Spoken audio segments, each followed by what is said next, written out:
తెలంగాణ పోలీసులకు మాయని మచ్చ. Betting gaming యాప్స్ను అరికట్టాల్సిన పోలీసులే వాటికి బానిసలవుతున్నారు. అప్పుల పాలై ఆత్మహత్యలకు పాల్పడుతున్నారు. నిన్న Hydraa commissioner gunmen Krishna Chaitanya suicide చేసుకున్నాడు.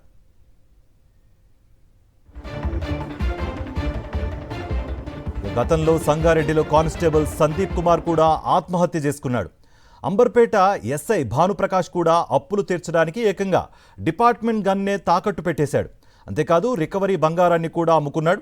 ఇలా వరుస సంఘటనలతో తెలంగాణ పోలీసులు అబాసు పాలవుతున్నారనే విమర్శలు వినిపిస్తున్నాయి.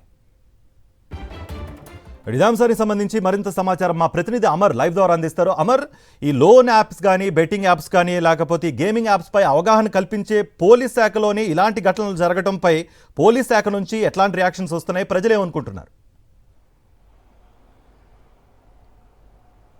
దేశంలోనే తెలంగాణ పోలీసులు నెంబర్ 1గా నిలిచారు. అయినా కూడా ఇప్పుడు బెట్టింగ్ యాప్ గేమింగ్ యాప్ వ్యవహారం కలకలం రేపడంతో సంత సిబ్బంది పోలీస్ శాఖలో ఉన్నటువంటి సిబ్బందే బెట్టింగ్ యాప్లకు పాల్పడడం, ఆ తర్వాత తీవ్రంగా అప్పుల పాలై ఆత్మహత్యకు పాల్పడడం. ఇదే కాకుండా అంబర్పేటకు చెందినటువంటి ఎస్ఐ భానుప్రకాష్ ఇప్పటికే ఒకవైపు పోలీసుల అదుపులో ఉన్నారు.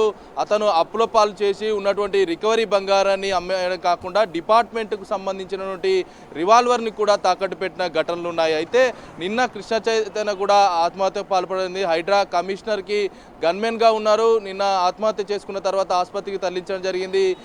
వైద్యం చేస్తుండగా చికిత్స పొందుతూ మృతి చెందిన పరిస్థితుల నేపథ్యంలో గత నెల 3వ తేదీన కూడా సంగారెడ్డికి చెందిన కానిస్టేబుల్ సందీప్ కుమార్ 2024 బ్యాచ్కి చెందినవాడు బెట్టింగ్ యాప్లకు బెట్టింగ్లో పెట్టాడు. ఆ తర్వాత పెట్టిన తర్వాత తీవ్రంగా అప్పుల పాలయ్యాడు.